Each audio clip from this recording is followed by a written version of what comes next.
But I'm a culture enthusiast. I'm interested in Igbo culture. Because of that, I'll begin from a place you don't expect. Oji, Igwe, Anaringrode. Because also part of our problem is a confusion between culture and religion. And those who claim to be more interested in our culture than us have distorted both our culture and maligned and defamed our religion. When Oji came out here, the Kolanut, Your Eminence, it was introduced with the usual sentence, Oji Adan Oyibo. The Kolanut does not understand English. I have challenged that consistently as a scholar, not as a bishop. So I want somebody to educate me on why I am wrong in this position. My position is that it is not true that Kolanut does not understand English or any other language. The question does not even arise because no Igbo man speaks to the Kolanut. We use Kolanut to pray and use the language which we think the addressee understands. It is not about the Kolanut. It's about the person we are praying to. Ndị Igbo ji sị na okenye jide ọjị kwa ụkwara ndị mmụọ ege ntị.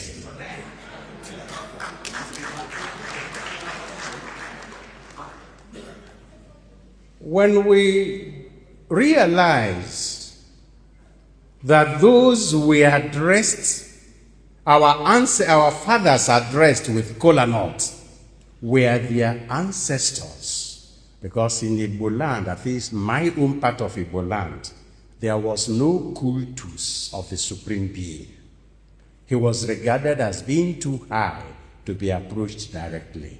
And he was always approached through his intermediaries, the other spirits, especially the ancestors.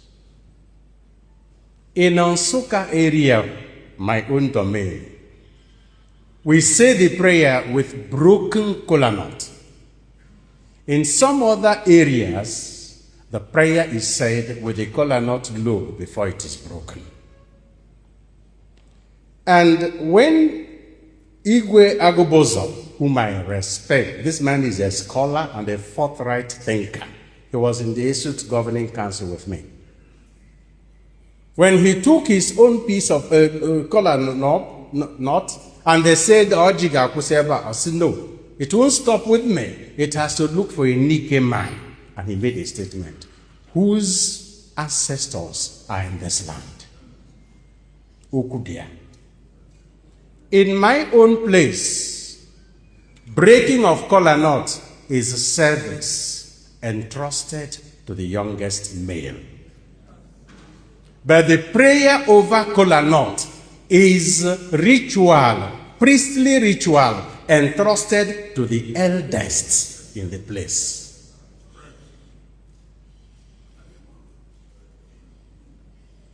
And why do we break it in Nsukka before we say the prayer? First, we break the Kolanut and take that spot where the Omeoji, the life is. Anyoji, and that is what you use, sign of life, to invoke life while praying to your ancestors. They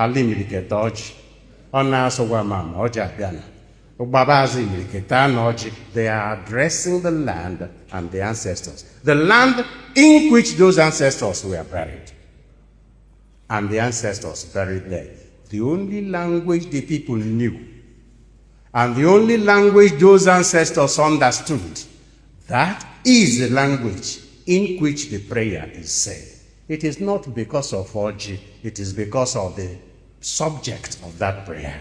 So, if I pray to God who understands Hebrew, Greek, Latin, Yoruba, Hausa, or Ijaw, I make a choice of the language in which I pray to him. It can't be determined by the Kolanut. This is my position. But there's a caveat. When Igwe said, those whose ancestors and fathers are here, I know that as a Christian, I'm no longer praying to those ancestors. In that case, I'm no longer tied to the person whose ancestors are here. I'll tell you a story. Don't mind, I'll take up my time. But if I make this point clearly about our culture and distinguishing between culture and religion, I would have not come here in vain. Immediately after my priestly ordination, I went with my father to an office, and we visited another man who was older than my father, and the man offered Kolanut. And my father asked me, now we have learned to pray over unbroken Kolanut. My father asked me to say the prayer as a priest. I said the prayer and offered to break it as the youngest male in the room. My father objected. You can no longer do that service. He told me, you are now a priest. In our dialect, you